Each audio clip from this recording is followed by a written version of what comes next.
My daughter screamed at me in front of everyone. "If you don't go to your golden sister's wedding, we'll take everything from you."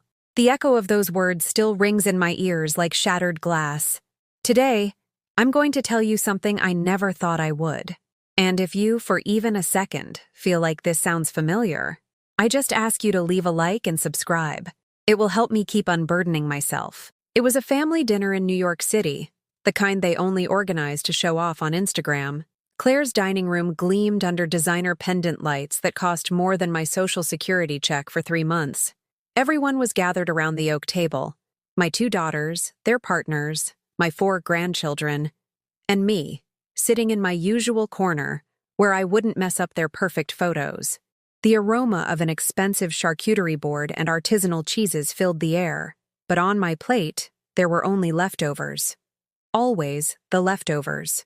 As if I were a second-class guest at my own family's table. Claire, my eldest, was showing off her new dress from Anthropologie. The one she'd mentioned cost only $200. Only, she'd said, as if it were pocket change.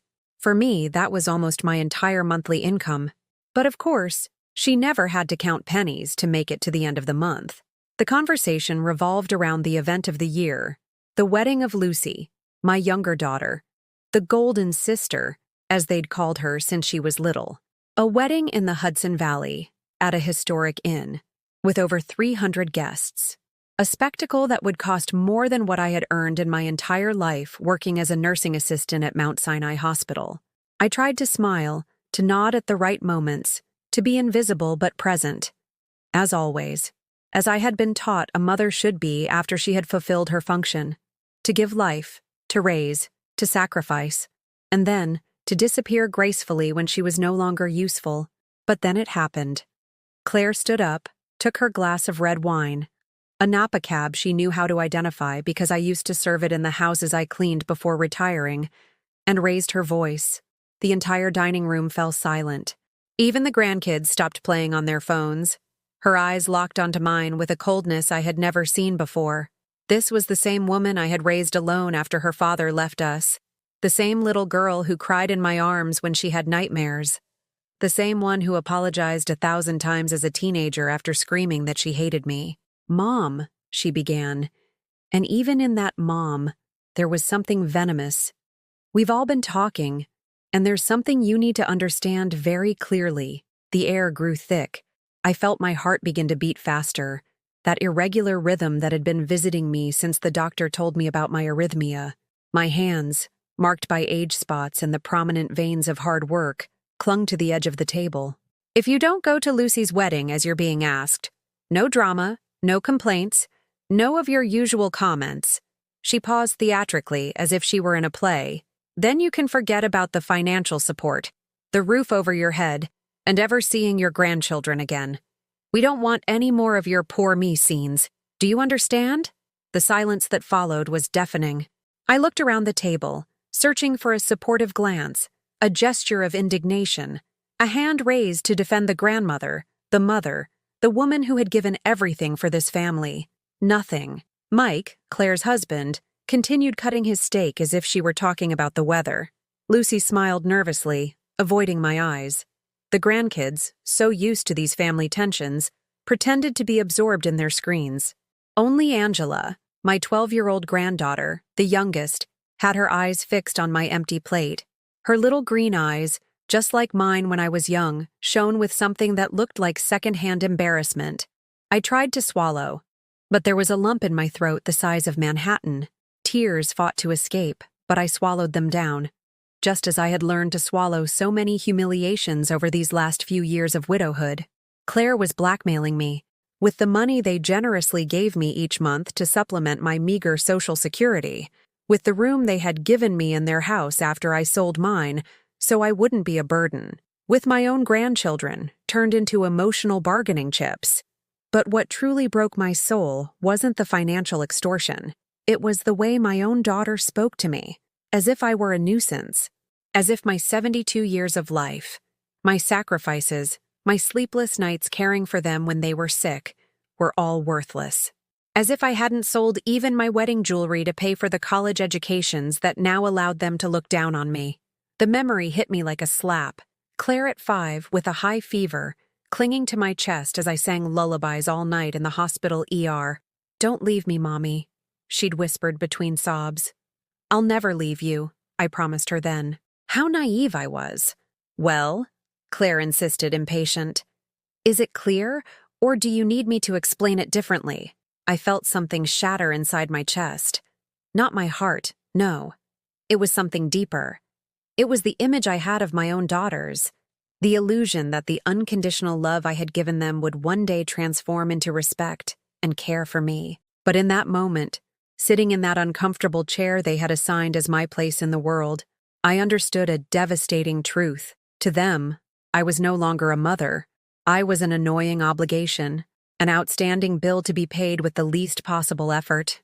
"I understand," I finally mumbled, with a voice I didn't recognize as my own, and in that, "I understand," was much more than acceptance. It was a decision I didn't even know I was making yet. That night, lying in the single bed they had put for me in what used to be Claire's storage room, I couldn't sleep. The walls were lined with boxes of things they no longer used. Christmas decorations, old books, out-of-season clothes. My life had been reduced to sharing space with cast-offs. The broken blind let the lights of Lexington Avenue stream in, creating shadows that danced on the ceiling like ghosts of my past. I closed my eyes, and unable to stop it, my mind began to rewind, like those old movies I loved so much. Back when a ticket cost 50 cents and I was young. Flashback. Queens, New York, 1978. Claire was 4, and Lucy was barely 2. I remembered that early morning in the small apartment in Astoria where I was raising my girls alone. Anthony, their father, had left 6 months earlier with a coworker, leaving me a note on the kitchen table. "I'm not cut out for this. I'm sorry," as if saying sorry would feed his daughters or pay the rent. Claire had bronchitis, that dry cough that wouldn't let her breathe properly. Lucy was crying because she had wet the bed. I was working double shifts at the hospital, coming home with swollen feet and aching arms from lifting patients. But when I heard that cough, I got dressed again, wrapped my girls in blankets, and rushed to the local hospital ER. "Father of the minors?" the ER nurse asked. "There is no father," I replied, lifting my chin with a dignity I didn't know I had. 3 hours of waiting. Claire asleep in my arms, getting heavier by the minute. Lucy fidgeting restlessly.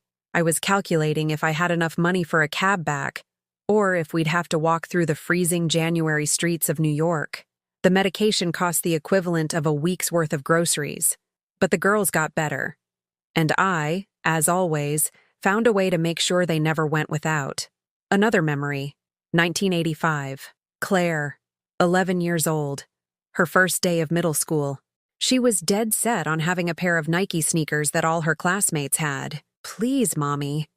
If I don't have them, they'll make fun of me," she begged with tears in her eyes. I was making a few $100s a week back then. The sneakers cost nearly $100, a huge chunk of my salary. But I looked at her worried little face, imagining her being excluded by the other girls, and I couldn't say no. I worked extra hours for a month, cleaned stairwells on Saturdays. I sold my engagement ring, the only valuable memory I had left from my marriage, all so my daughter wouldn't feel less than the others. The day I put them on her feet, Claire hugged me so tight I thought she'd break my ribs. "You're the best mom in the world," she told me. "When I grow up, I'm going to take care of you forever." How distant that hug felt now. 92. Lucy, 16 years old. My golden sister had failed her sophomore year of high school for the second time. Instead of punishment, she came home crying, begging for expensive private tutoring with a teacher who promised miraculous results. "It's my last chance, Mom. If I don't pass this year, I can't graduate. My life will be over." Dramatic, as always. But I believed her. Or I wanted to believe her. The tutoring cost twice my monthly rent. To pay for it, I took on night shifts at a nursing home in addition to my job at the hospital. I slept 4 hours a day for 6 months. I lost so much weight, my coworkers started asking if I was sick. Lucy passed, but she never thanked me. When I reminded her of the sacrifice I'd made for her education, she'd reply, "It's your obligation, isn't it? That's what moms are for." 1998. Claire, 24 years old. Her wedding. She had met Mike, an insurance salesman who acted like a big shot. The wedding she dreamed of cost $30,000. A fortune for a widowed nursing assistant. Mom, all my friends have had beautiful weddings. I can't be the only one to get married at the courthouse in some plain dress. I took out a second mortgage on my apartment. Yes, the same one they later made me sell, so I wouldn't be a burden. I took out loans that took me 10 years to pay off. I practically starved myself for months so she could have her perfect day. The wedding was beautiful. Claire looked like a princess in her embroidered tulle gown. But when it came time for the thank yous, she mentioned everyone. Mike for loving her friends for being there, the photographer for capturing the moment, even the florist for the centerpieces. For me, not a single word. 1001. Lucy, 25 years old. Her first divorce. She had married a musician who turned out to be a freeloader. When he left her, Lucy showed up at my door at 3 in the morning with 2 suitcases and a broken heart. Mom, I have nowhere to go. I've lost everything. I took her in without question. I gave her my bedroom and I slept on the couch. For 8 months, my home became her emotional sanctuary. I paid for her therapy, her antidepressants, her basic expenses while she found herself. When she finally got a job and moved out, her goodbye was cold. Thanks, I guess. It was about time you did something useful for me. The memories kept coming like furious waves, each more painful than the last. All the times I put their needs before my own. All the luxuries I paid for while I wore secondhand clothes. All the Christmases I went into debt so they could have the most expensive gifts while I was content just to see them smile. And for what? To end up being treated like an annoying burden in my final years. I sat up in bed and looked out the broken window. New York was sleeping, oblivious to my pain. The streetlights illuminated my wrinkled face reflected in the glass. 72 years old, alone, dependent, invisible. For the first time in decades, a dangerous question began to form in my mind. Have I been wrong all this time? Have I mistaken love for convenience? The thought scared me so much that I pushed it away immediately, but the seed had already been planted. On the nightstand, I had an old photo of my granddaughters when they were little. Angela, just 5 years old, hugging me in Central Park. We were happy then, or at least I thought we were. I took the photo in my trembling hands, and for the first time in years, I let myself cry. Not the silent cry I had learned to hide, but a deep sob that came from somewhere deep within my chest. I cried for all the unacknowledged sacrifices, for all the times I was told, "It's your obligation," for all the hugs I gave without receiving any in return, for the woman I once was, who had disappeared somewhere along the way, turned into a simple emotional ATM. When the tears ran dry, something strange happened. For a moment, just a moment, I felt a strange sense of freedom, as if crying had opened a release valve I didn't know I had. Tomorrow I would have to get up, smile, and continue pretending that everything was fine. But tonight, in the darkness of my storage room bedroom, I allowed myself to acknowledge a truth I had been avoiding for years. Maybe it was time to stop buying a love that never arrived. The days following that dinner became a succession of small cruelties that cut my soul like sharp knives. Claire had gotten what she wanted, my silence. But that silence was accompanied by a calculated coldness that made me feel like a ghost in my own existence. The first blow came 3 days later. It was my 73rd birthday. I woke up early as usual and went down to the kitchen hoping to find at least a lukewarm happy birthday. But Claire had already left for work. Mike was reading his sports page without looking up, and the grandkids were eating cereal with their eyes glued to their phones. "Good morning," I murmured. Not a single glance. I made my coffee in the chipped mug they had assigned to me. The nice mugs were for guests. And sat in my usual corner, by the window overlooking the air shaft. I waited. All day, I waited. I waited as I washed the breakfast dishes that no one else had touched. I waited as I folded the laundry I had done the night before. I waited as I prepared an after-school snack for the grandkids who ran from the school bus to their rooms without even a hello. At 8 in the evening, when Claire returned from work, I couldn't take it anymore. "Honey," I said with a trembling voice, "do you remember what day it is?" She took off her heels and looked at me with annoyance. "Wednesday?" she replied sarcastically. "Mom, Please, I'm exhausted. I don't have time for guessing games. It's my birthday, I whispered. She stopped in her tracks. For a second, just a second, I saw a flash of something that might have been guilt in her eyes, but it was immediately replaced by irritation. Oh, right. Happy birthday. Have you eaten? Because I have to finish some reports. And she went into her home office, closing the door behind her. I stood there in the hallway, holding my empty mug, understanding that to my daughter, my birthday was less important than her work reports. 73 years of life reduced to a Wednesday nuisance. That night, I ate an expired yogurt I found in the back of the fridge for dinner. No one had bought me a cake. No one had remembered I existed. On Facebook, I saw photos of other grandmothers surrounded by balloons and smiling grandchildren. I didn't even have a candle to blow out. The following week brought another invisible dagger. I started to feel sick. First, it was dizziness when I stood up, then chest pains that took my breath away. One morning, while hanging laundry on the fire escape, I collapsed against the brick wall, gasping like a fish out of water. "Claire," I called to her when she got home from work. "I think I need to see a doctor. I've been feeling really unwell." "Again?" She sighed, dropping her purse on the sofa.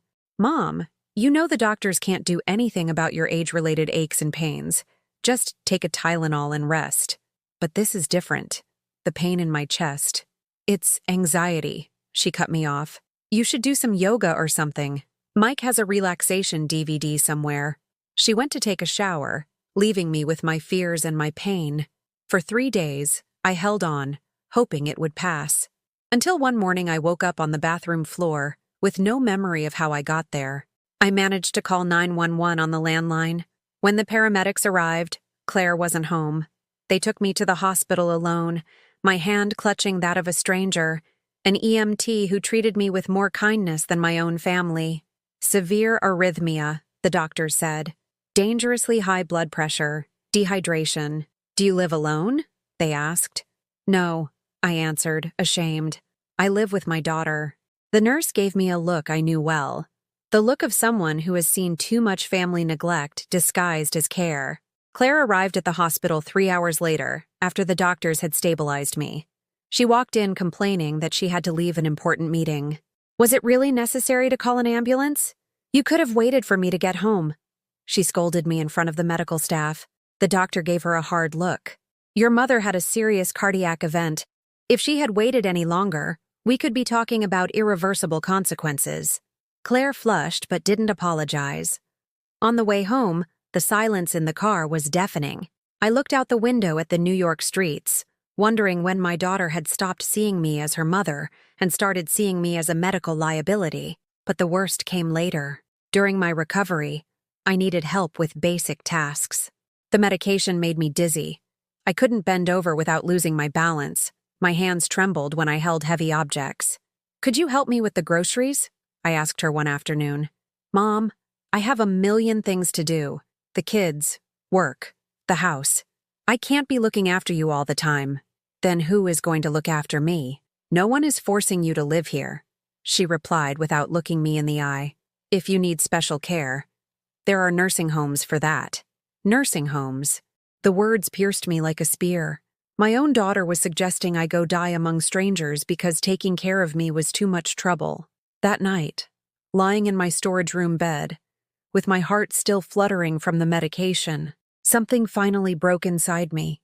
It wasn't just sadness or disappointment. It was understanding. A cold, clear understanding that my daughters had inherited everything from me that suited them. My capacity for sacrifice, my money, my care, but none of my unconditional love for them. I got up slowly, went to the drawer where I kept my few important documents, and pulled out my savings account passbook. The money I had been giving them every month to help with expenses. The money from my Social Security that they managed, so I wouldn't have to worry about bills. For the first time in years, I did the real math. I calculated how much they had received from me in the last 5 years. The figure took my breath away. Over $45,000. My money turned into their whims, their vacations, their comforts, and me, sleeping in a storage room, eating leftovers, being treated like a burden. I made a decision that frightened me with its clarity. The next day, I would go to the bank. Alone. For the first time in 5 years, I was going to manage my own money. I didn't know yet what I would do with that information, but I knew one thing. I was no longer going to finance my own humiliation. I tucked the passbook under the mattress, and for the first time in weeks, I smiled. It was a small, almost imperceptible smile, but it was mine. In the darkness of my room, I heard the sounds of the house, the TV in the living room, the laughter of my grandkids playing video games, the conversation between Claire and Mike about their weekend plans. I wasn't a part of any of those sounds. I was invisible even in the noises of my own family. But maybe, I thought as my eyes closed, being invisible could become my advantage. Invisible people can move without being detected. They can make decisions without being questioned. They can disappear when they choose to. And for the first time in years, the idea of disappearing didn't scare me. It gave me hope.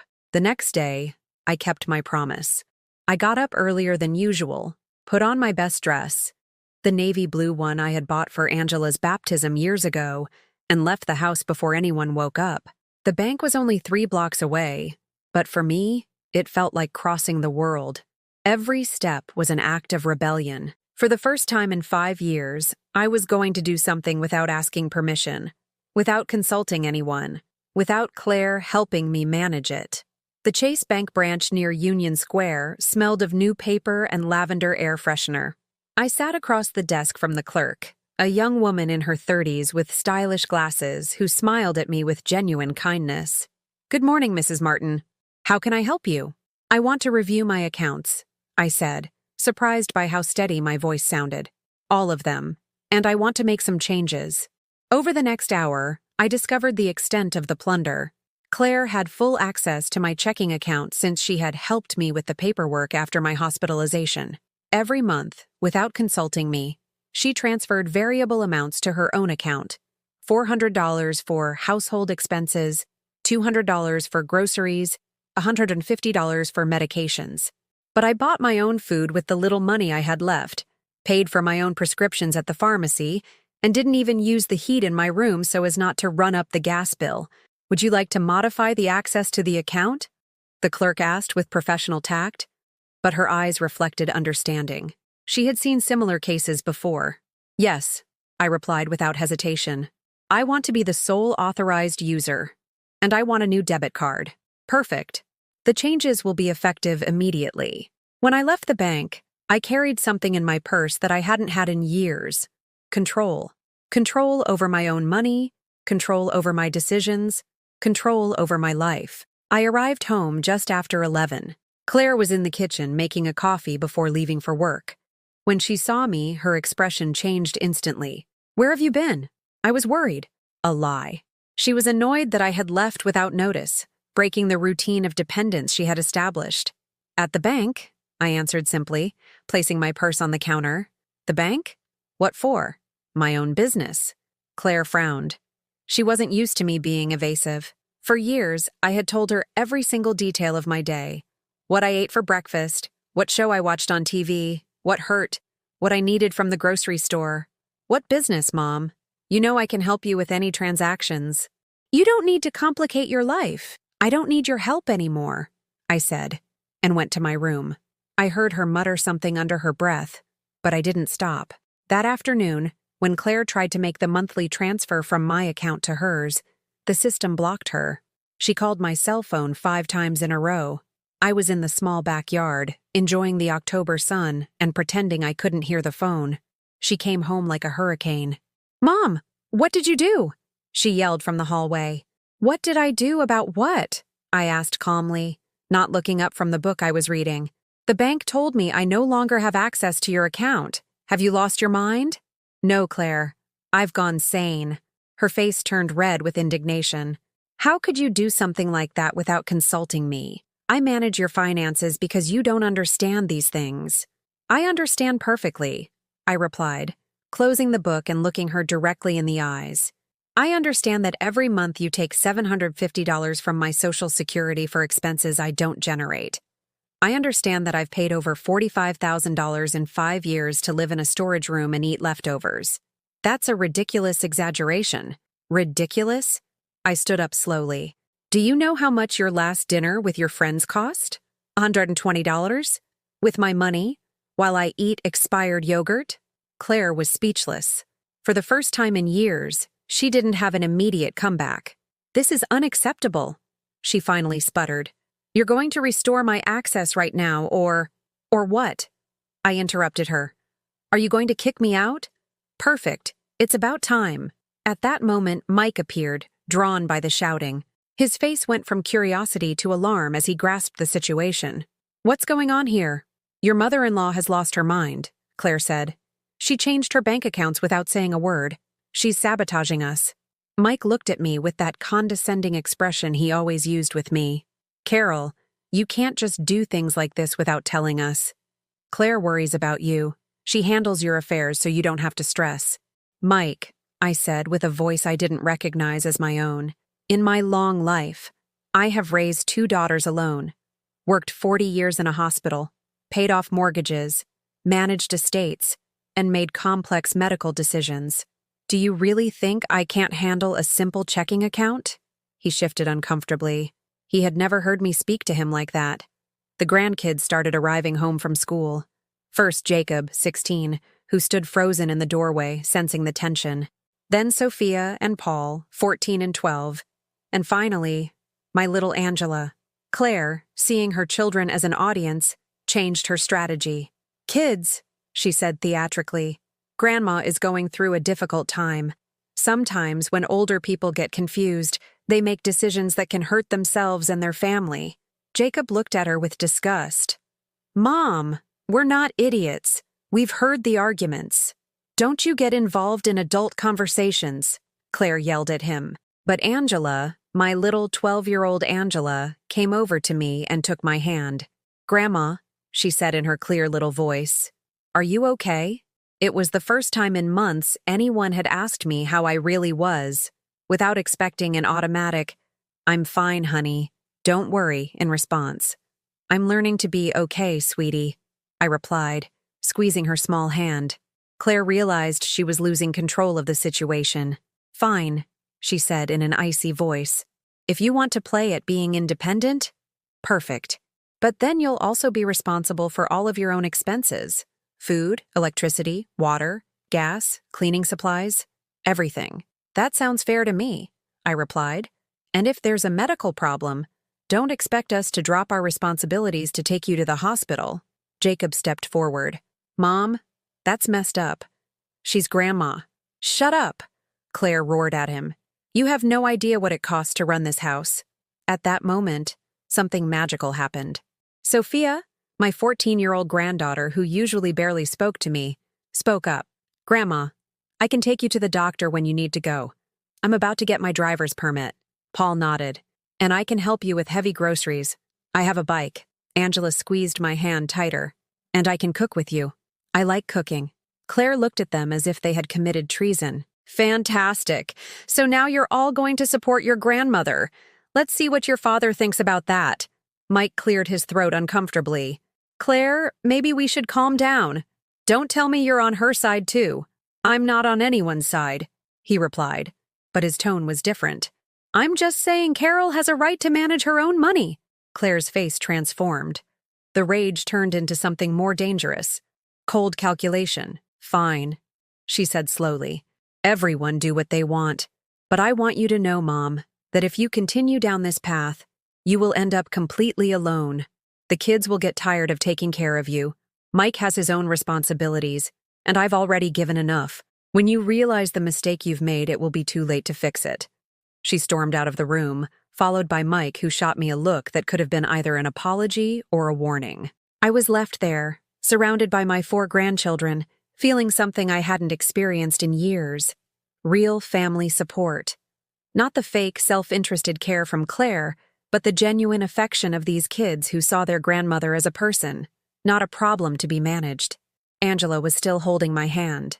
Are you really going to be okay, Grandma? Yes, my love, I told her. And for the first time in a long time, I truly believed it. I'm going to be better than okay. That night, lying in my storage room bed, I didn't feel the crushing weight of loneliness that usually accompanied me. I felt something new, something light and powerful at the same time.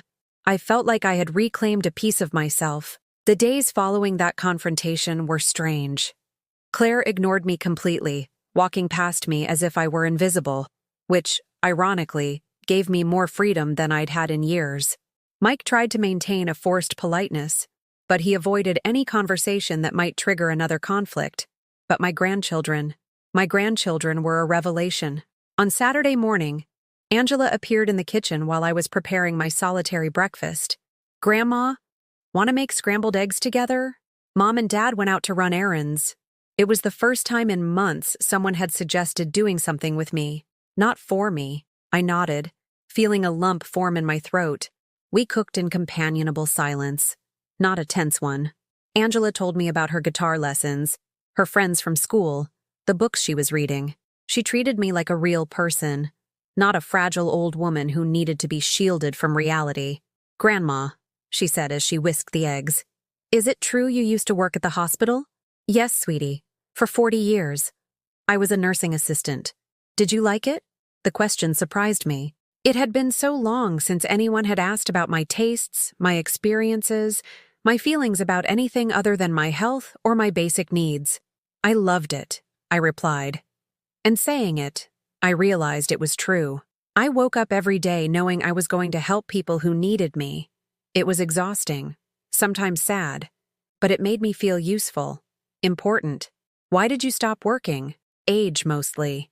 And because when your grandpa died, Claire thought it would be better for me to retire and rest." I made air quotes around the word rest.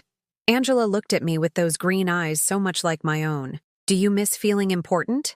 The question hit me like a punch to the gut. This 12-year-old girl had put her finger on the wound with a precision that even doctors hadn't managed. "Yes," I admitted. "Very much." "Then you should do something that makes you feel important again. Simple, direct, logical, as only children can be." That afternoon, while Claire and Mike were at a dinner with friends, to which I obviously wasn't invited, I sat at the small desk in the living room and turned on the computer. I hadn't used it in months. Claire said that, at my age, it was dangerous to shop online or handle digital information.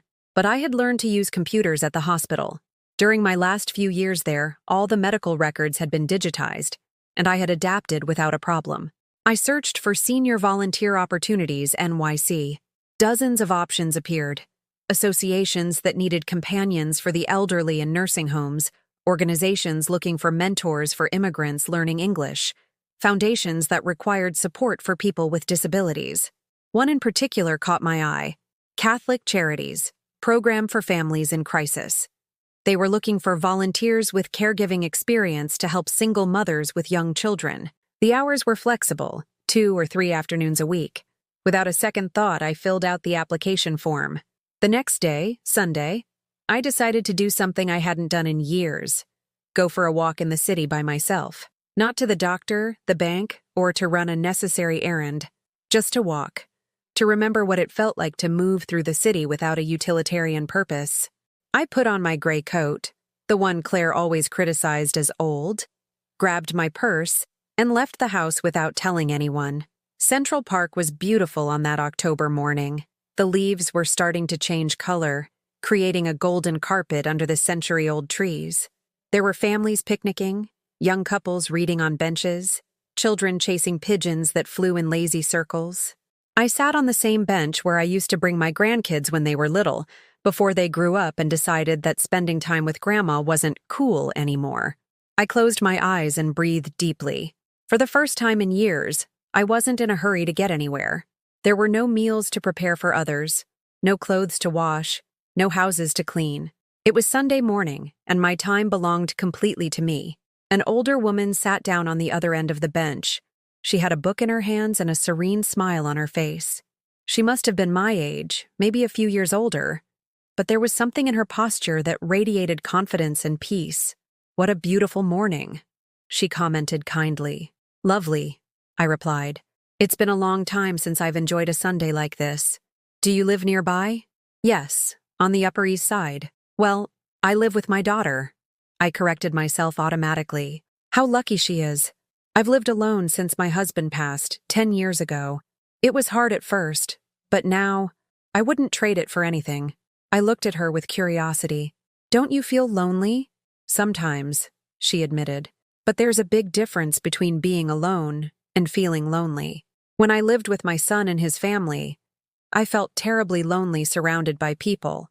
Now that I'm physically alone, I feel more connected than ever. Her words resonated in my chest like bells. How is that possible? Because now I do things I love, when I want, how I want. I take a painting class on Tuesdays. I volunteer at a hospital on Thursdays. I have a book club on Saturdays. My life has a purpose again, you see? I nodded slowly. I understood perfectly. Forgive me for asking, but don't they criticize you for living alone? She laughed with genuine joy. Of course they do. My daughter-in-law is convinced I'm going to fall and die alone. My son thinks I should move in with them for my safety. But you know what? I'd rather have the risk of freedom than the security of a prison. We talked for over an hour. Her name was Hope. She was 75, and she told me stories of her new life that sounded like fairy tales to someone in my situation. When we said goodbye, she told me something that stuck with me. My dear, it's never too late to start living instead of just surviving. I returned home with something I hadn't felt in years. Real hope. Not the vague hope that things would get better on their own, but the certainty that I had the power to change my situation. Claire immediately noticed my different mood. Where have you been? We were looking for you, she asked with an accusatory tone. In Central Park, I replied simply. Alone? Mom, you can't be wandering around alone. What if something happened to you? Nothing happened. I had a wonderful time. Wonderful time, she repeated sarcastically. Mom, you're 73. You can't act like you're 20. Why not? The question threw her off. Because it's not appropriate. People your age need care, supervision. Says who? Says common sense. Common sense tells me that as long as I can walk, think, and make decisions, I can do whatever makes me happy. Claire looked at me as if I had uttered a blasphemy. For her, a 73-year-old mother talking about personal happiness was probably as incomprehensible as if I were speaking another language. That night, lying in my storage room bed, I didn't feel the usual tightness in my chest. For the first time in years, I had plans. Real plans, made by me, for me. On Monday, I would call Catholic Charities about the volunteer position. On Tuesday, I'd go to the public library to see what activities they offered. On Wednesday, I'd figure something out. For the first time in 5 years, my days would be about more than just surviving until the next one. They would have purpose. And that, I discovered, was the best antidepressant in the world. In the darkness of my small room, I smiled. It was a small, private smile, but it was all mine. Tomorrow, a new life would begin.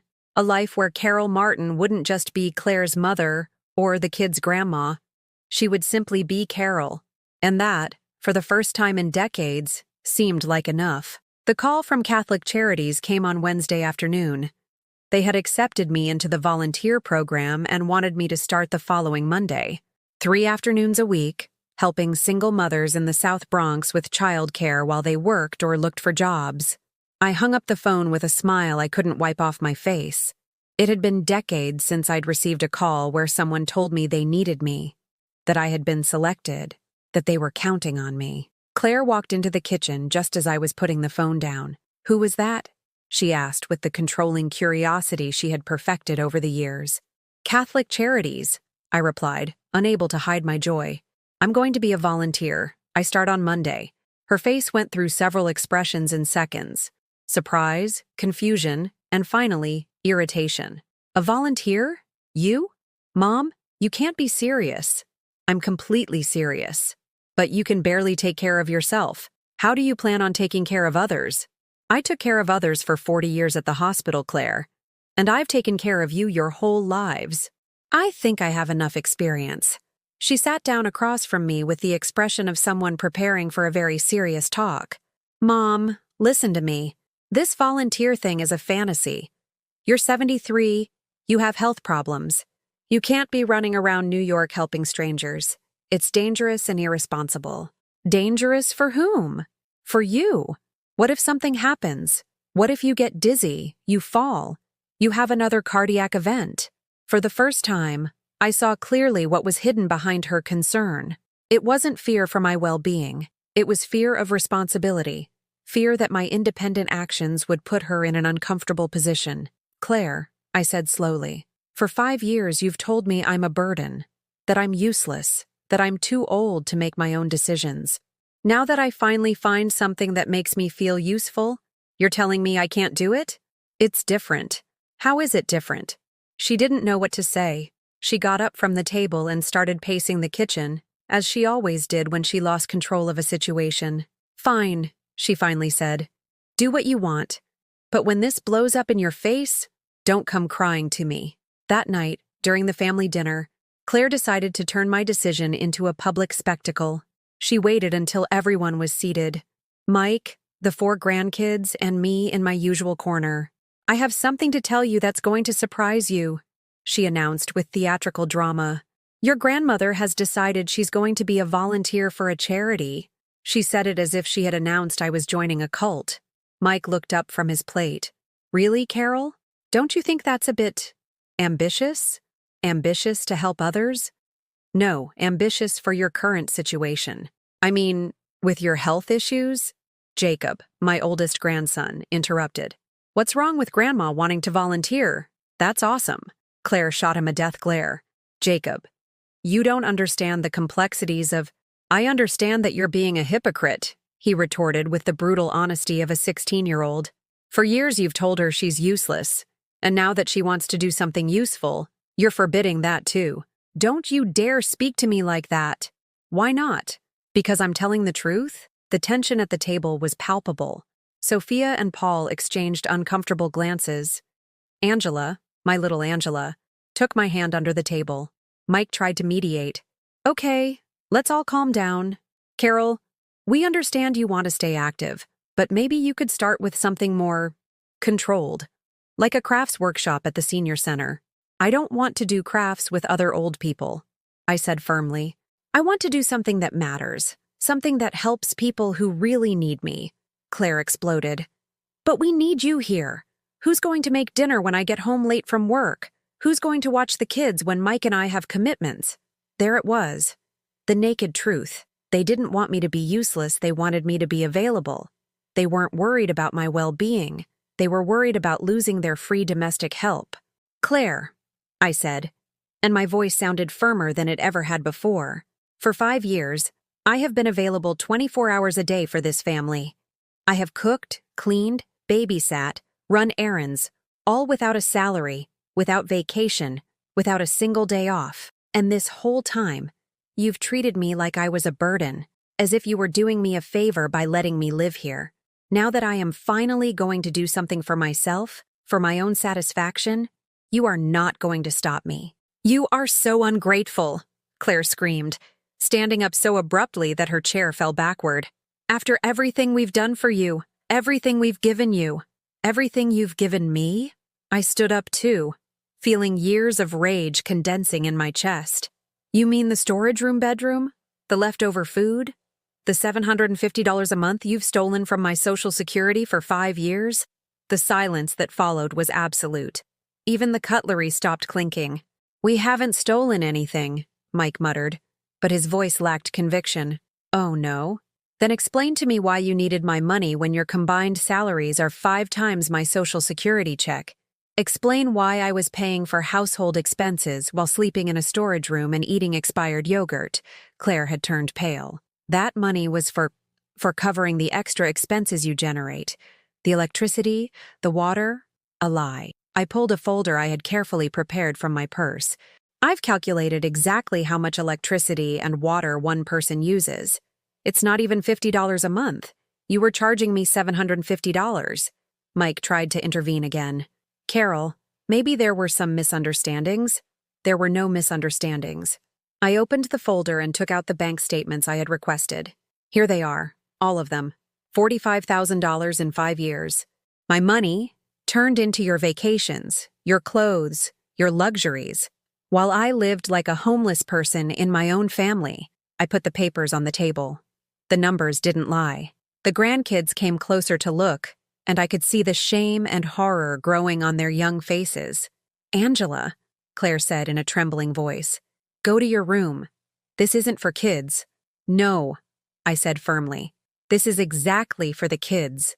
So they can see what family exploitation looks like, so they learn that respect isn't negotiable, so they know that no one, not even family, has the right to steal your dignity." Claire looked at me with a hatred so pure it surprised me. It was as if all the masks had finally fallen away. "You know what? You're right. You are a burden. You always have been. Dad was right when he left. He knew you'd end up being a problem. And now, on top of it all, you're blackmailing us with your little victim act." "Claire!" Jacob yelled, genuinely horrified, but I held up a hand to silence him. I had been waiting for this moment for years without knowing it. The moment the mask would fall completely and I would see my daughter for who she really was. "Thank you," I said with a calmness that surprised even me. "Thank you for finally telling the truth. It makes my decision that much easier." "What decision?" I smiled. It was a small, sad smile, but it was full of a freedom I hadn't felt in decades. The decision to leave this house. The silence that followed was so profound, you could hear the ticking of the wall clock in the living room. "Where are you going to go?" Claire asked, but she no longer sounded triumphant. She sounded scared. "To live my own life. For the first time in 73 years, I'm going to live for me." I headed toward my room, but before leaving the kitchen, I turned back one last time. "And by the way, Claire, I won't be leaving until you pay back every single dollar you stole from me. All of it. With interest." The door to my room closed softly behind me, but the sound echoed like the final closing of a chapter in my life. In the kitchen, chaos had erupted. Shouting, arguments, accusations. The grandkids defending me. Mike trying to calm things down. Claire hysterical, denying the obvious. But I, for the first time in years, was not part of that drama. I was finally free. I couldn't sleep that night, but for the first time in years, it wasn't from anxiety, but from excitement. I had a plan.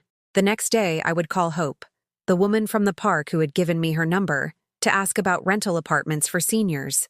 I had enough money in my account for a deposit and several months' rent while I got myself organized. By 7 in the morning, I was already awake, making coffee in the kitchen when Angela appeared in her pajamas, her eyes swollen from crying. "Grandma," she whispered, "are you really leaving?" "Yes, my love. It's for the best."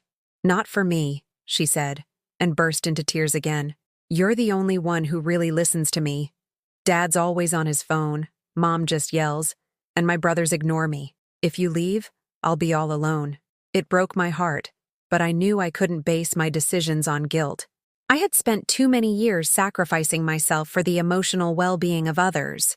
"Sweetheart, I promise you will always be the most important girl in my life, but I'm going to be a grandma who visits, not a grandma who lives like a servant in the same house." We ate breakfast together in silence. When she left for school, she said goodbye with a hug that lasted almost 5 minutes.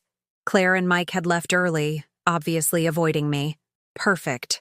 I needed quiet to make my calls. Hope answered, as if we were lifelong friends. Within 2 hours, we had looked at 3 apartments in her neighborhood, the Upper West Side. The third one was perfect. A small studio on the 2nd floor with lots of light near the subway, and most importantly, with a landlady who understood the circumstances of older women seeking independence. "I'll take it," I said without hesitation. "Are you sure? Don't you want to think about it?" "I've been thinking about it for 5 years without realizing it," I replied. "I'm sure." We signed the lease that afternoon. The first time in my life I had rented something solely in my name, with my own money, based on my own decision. When I returned to Claire's house loaded with bags from IKEA with basics for my new apartment, I walked into a scene I didn't expect. The whole family was gathered in the living room. Not just Claire, Mike, and the grandkids. My sister Lucy was there too. Yes, the same golden sister whose wedding had started it all, with her husband Fernando, who had driven up from Philadelphia specifically for this urgent family meeting. "Mom," Claire said with a fake sweetness she hadn't used with me in years, "please sit down. We want to talk to you." "I have nothing more to talk about," I replied, heading toward my room with my bags. "Carol!" Lucy chimed in with her usual melodramatic voice. This is very serious. You can't just leave like this. We're a family. I stopped dead. Since when are we a family? Because for the last 5 years I've felt more like an underpaid maid. Fernando, Lucy's husband, cleared his throat. Carol, we've been talking, and we want to make things right. Claire told us about the financial misunderstanding. Misunderstanding? 45,000 stolen dollars is a misunderstanding? Not stolen, Mike said quickly. Mismanaged. But we're willing to come to an agreement. Claire pulled a folded piece of paper from her purse. We've calculated that we owe you about $20,000. We can pay you back in convenient monthly installments of $500 for several years. I burst out laughing. A bitter but liberating laugh. Convenient installments?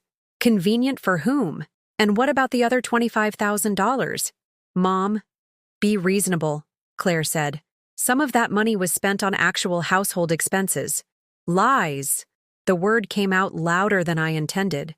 I've reviewed all the receipts, all the bills. There are no justified extra expenses. It was then that Fernando spoke, and something in his tone put me on high alert.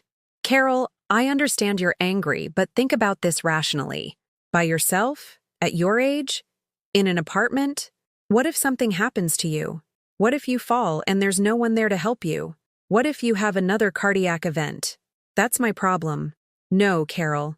It's everyone's problem. Because if something happens to you, if you end up in the hospital or worse, it's going to be very hard to explain why you left your family's home after an argument about money. People are going to think we're terrible people. There it was. The real concern. Not my well-being, but their reputation. Lucy nodded dramatically. Imagine the comments from the neighbors, from our co-workers. They kicked their own mother out over money. It's horrible. Then maybe you should have thought of that before you robbed me, I retorted. Don't use that word, Claire screamed. We are not thieves. Jacob, who had been quiet until then, spoke up. Mom, technically, you are thieves. You took money that wasn't yours without the owner's permission. Jacob, shut up! But the boy continued, looking directly at me. Grandma, are you really leaving? Yes.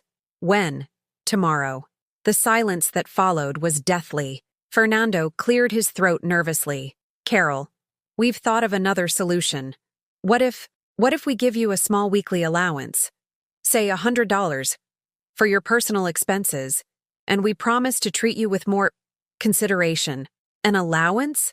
I repeated in disbelief. Like a child? Like a valued member of the family, Lucy corrected quickly. And in exchange?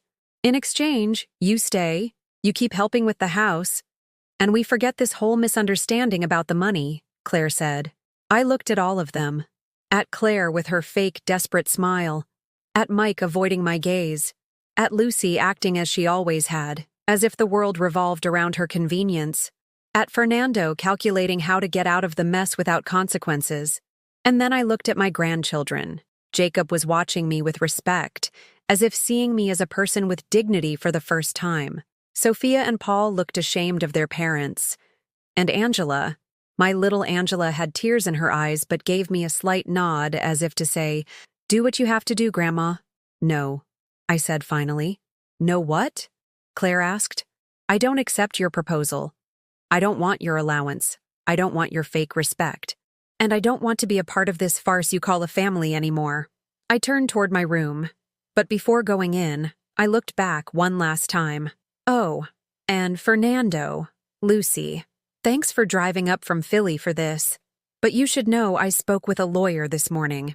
I have all the documents needed to legally demand the full repayment of the money, with interest. The lie came out so naturally it surprised me. But I saw Fernando go pale and Claire clutch her chest. Mom, you can't be serious about lawyers. I can and I am. You have 1 week to return the full $45,000. If not, I'll see you in court. I closed my bedroom door gently, but the message was clear.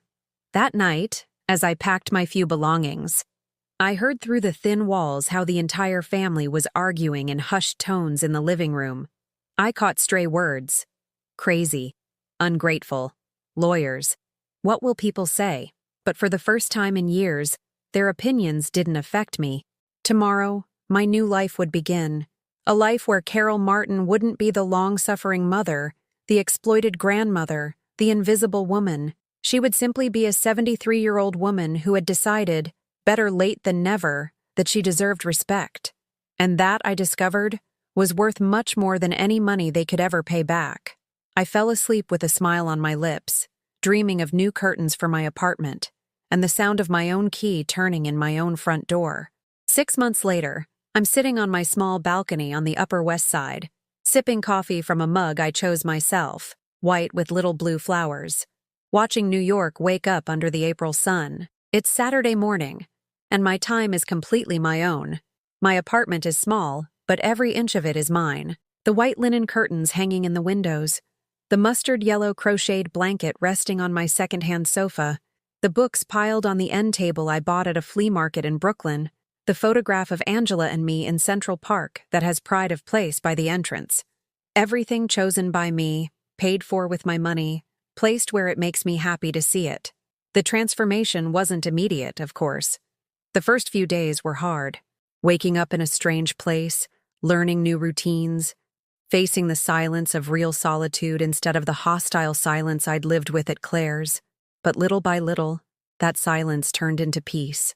Volunteering at Catholic Charities became the anchor of my new life. 3 afternoons a week, I look after Marisol's children while she works cleaning offices in Midtown. They are 2 beautiful kids, 4 and 6, who call me Grandma Carol and greet me every Tuesday, Wednesday, and Friday with genuine hugs and smiles that have no ulterior motives. "Grandma Carol, you brought cookies today," little Diego shouts when he sees me arrive. "And we're going to read the dragon story," adds his sister Sophia, who shares a name with my granddaughter but shows me more affection in one afternoon than the other has in years. Marisol, their mother, is a 35-year-old woman who came from Honduras 3 years ago.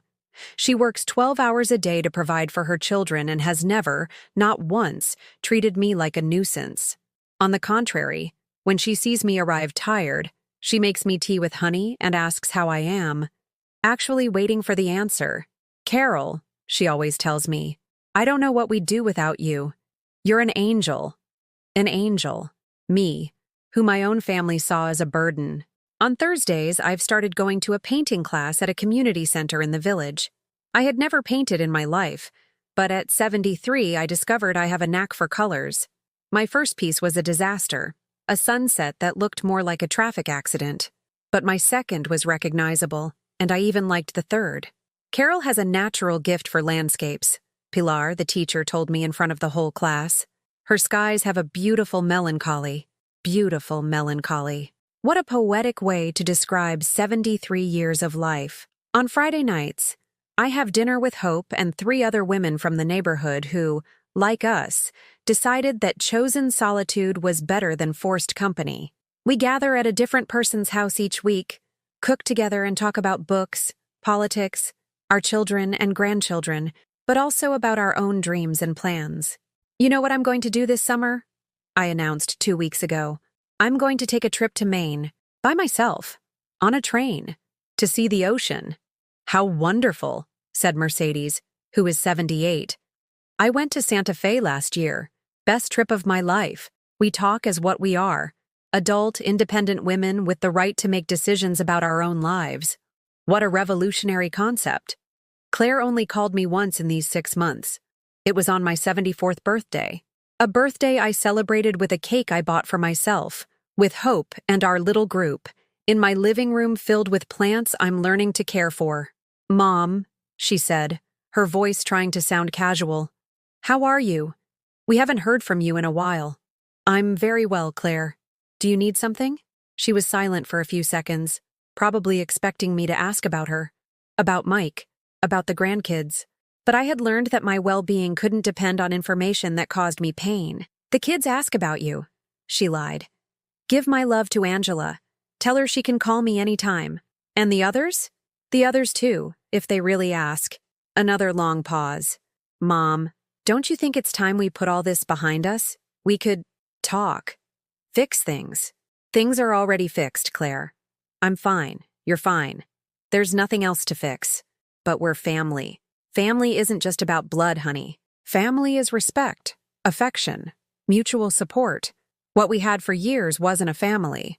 It was a toxic relationship that was slowly killing me. She hung up without saying goodbye. She hasn't called back. Angela, however, calls me every Sunday afternoon. We talk for hours. She tells me about school, her friends, the books she's reading. I tell her about my painting classes, the kids at the charity, the dinners with my friends. Grandma, she told me last Sunday, you sound different. More happy. That's because I am happier, my love. Don't you miss us? I miss the wonderful granddaughter that you are, but I don't miss living in a house where I felt invisible. I get it, she said, and I think she really did. When I grow up, I want to be like you. Brave, brave. My 12-year-old granddaughter sees me as brave. The money, by the way, was never fully repaid. But 3 months ago, I received a transfer for $5,000 with a note from Mike. For this, at least. I'm sorry. It wasn't even a tenth of what they owed me. But it was a gesture I appreciated more for the admission of guilt than for the amount. With that money, I bought myself an electric bike. Yes, at 74 years old, I learned to ride an electric bike. On Sunday mornings, I pedal through Central Park, watching families have breakfast under the trees, kids chasing balls, elderly couples holding hands on benches. Sometimes I watch them with envy. It's true. The envy of not having had that loving companionship that makes growing old together seem like an adventure instead of a burden. But then I return to my apartment, make myself some tea, open a book, and think that chosen solitude has its own beauty. This morning, as I was having breakfast on my balcony, I saw a woman my age pushing a heavy loaded shopping cart, walking slowly down the sidewalk with that look of exhaustion I knew so well. She looked like me 6 months ago, worn out, invisible, carrying responsibilities that weren't hers. I felt the urge to go down and tell her, "Ma'am, you have a choice. You can choose not to carry more weight than you can bear. You can choose to be respected. You can choose to live for yourself." But I didn't. Everyone has to reach their own conclusions, in their own time, through their own pain. On my nightstand, I have a notebook where I write down one good thing that happened to me each day. Yesterday I wrote, Sophia, Marisol's daughter, drew me a picture of a house with a smiling lady in the window and told me it was me. The day before, I finished my 4th painting and for the first time, I was completely happy with it. Tomorrow I start a computer class for seniors. I want to learn how to use FaceTime to see Angela when we talk. I want to discover these social media platforms everyone talks about. I want to watch cooking tutorials on YouTube. At 74, I'm still learning, still growing, still choosing. Because that, in the end, is what I discovered. That life doesn't end when you become a grandmother, or when you're widowed, or when your kids grow up. Life continues as long as you choose for it to continue. And I chose for it to continue. I chose respect over toxic love. I chose dignity over comfort. I chose my happiness over family guilt. And every morning, when I wake up in my single bed, in my small but my own apartment, with my adopted cat Ramon purring at my feet, I know I chose well. So now I ask you, the person who has listened this far, have you ever been through something similar? Do you know someone who is in a similar situation? If so, tell me about it in the comments. And if this story touched your heart, if you think it could help someone you know, please give it a like and subscribe to the channel. Sometimes the people who most need to hear these words are the ones we least imagine. Because it's never too late to choose freedom.